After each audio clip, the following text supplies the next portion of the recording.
Great discussion on the sprint review, Todd. It's time to move on to the last event of a sprint. That is the sprint retrospective.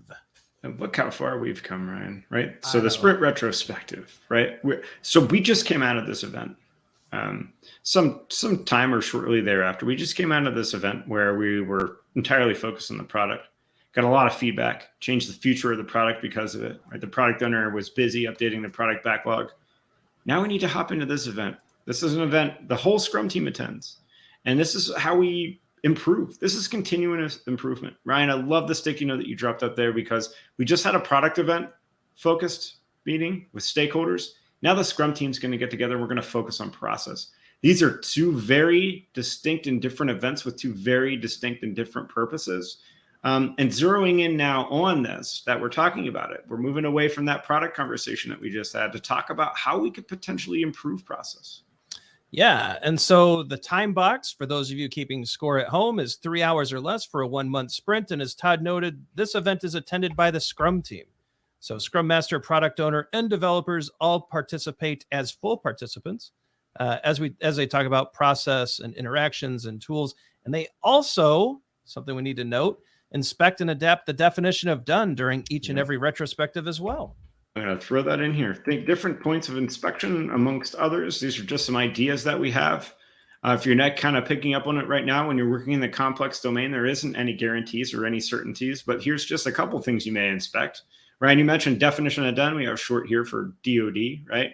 But you might inspect relationships within the Scrum team, outside of the Scrum team. You might look at teamwork. You might look at processes, tools, a lot of different points of inspections here. And what this ultimately should lead to is an increased quality and also the effectiveness of future sprints, right? Future sprints should work a little smoother because of the improvement items, right? This will be the adaptation.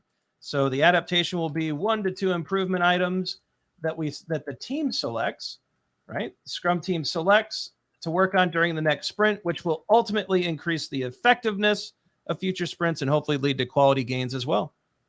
Yeah, I like it. Just to reemphasize, this is an entire Scrum team. We don't usually let people that are not part of the Scrum team in here. This really should be all about how things are working within that Scrum team. So the product owner shows up, the developers show up, the Scrum Master shows up. Doesn't necessarily mean the Scrum Master has to facilitate this, although a lot of times they do. The Scrum Master may be an attendee and have another team member facilitate it.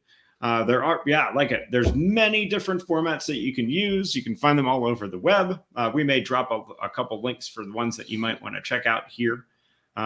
But ultimately, this Scrum team gets together collectively and decides how to improve. Love it. All right. That is the sprint retrospective. What we want to know from all of you in the community, right, who are taking this course right now, what are the formats that you typically use? Is it what went well, what didn't? What do we need to change? Perhaps it's Starfish, perhaps it's Speedboat, maybe it's Sailboat. We want to know which formats you use, how effective they are, and have you tried a new format lately? Let us know in the community section. We'd love to see how things are going for you in the retrospective. And you know what? Just another point of interest, Ryan. If you're not using Scrum, because there could be a bunch of you out there, how are you looking at improvement now? What are you doing to improve now? Like what mechanisms do you have in place? Let us know there and see if this could possibly be a great addition. All right. That is the sprint retrospective. Thanks for being around for this video. We'll see you in the next section. We'll see you there.